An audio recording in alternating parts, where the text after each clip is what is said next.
Getting a slot cut in the tube is kind of tricky and risky because you put a lot of time into this project up to this point. You don't want to mess this up. Everything else that you've done is based on this tube, the dimensions of this tube. Now you might be able to hand cut it with a thin blade saw like this. I chose to do it with a router, and I'll show you how I went about getting a slot in the tubes using a router. I need to decide how far down to put the slot. The slot will be like this, about 5/16 wide. And so I've done a little layout here. Here are my 5 rotating rings, my 6 separator rings, and this much of my tube is going to go down inside the base. That's how it'll get glued onto the base. And I don't want a pin on my threaded lid, so the first pin will be just on this side of this seam.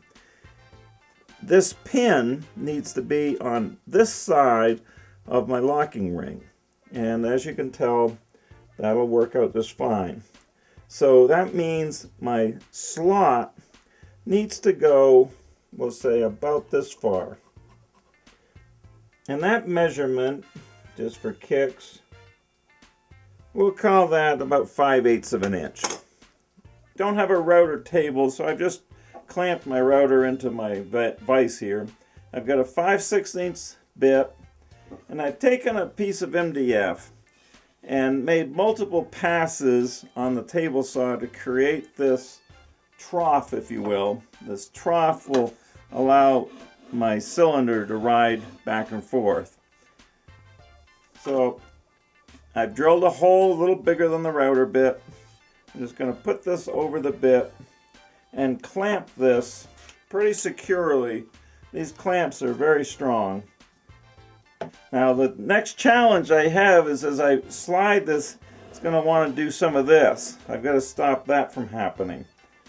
So the solution there is just to take 2 straight boards, nothing very fancy here, and I'm going to clamp those in place.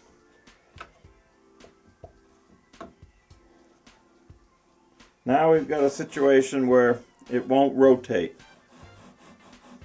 I've got my router bit height, so it's only going to make a partial pass. In other words, it's not going to come all the way through. I'll make at least 2 passes. So let's see how this works. There's certainly no rush here. Here's what my groove is looking like. So I'm going to just run it on down through there. Now, as far as where to stop, I should probably get myself some kind of indication. So there's where I've gone so far. I want to be within about 5/8 of an inch, so I'll just put a red mark here. That'll give me a warning that it's about time to stop my forward progress. So I've made the first pass. Second pass, same thing. Just nice and slow and easy. Riding those little pieces of wood on the platform. And there we are. One thing I almost forgot to mention, when you set this up to cut the slot, choose the end of the tube which has the smallest outside diameter and cut from that end. It'll make it a lot easier installing the rings on the outside of this later on. In the meantime, I'm putting finish on all my rings. Now remember, these have already had several coats of sanding sealer, and now I'm putting probably 3-4 coats at least of this depth gloss. The finish won't be that shiny because I'm knocking it down with a sanding mop, a 220, a well-worn 220 grit sanding mop. These will now be ready to put on my tube.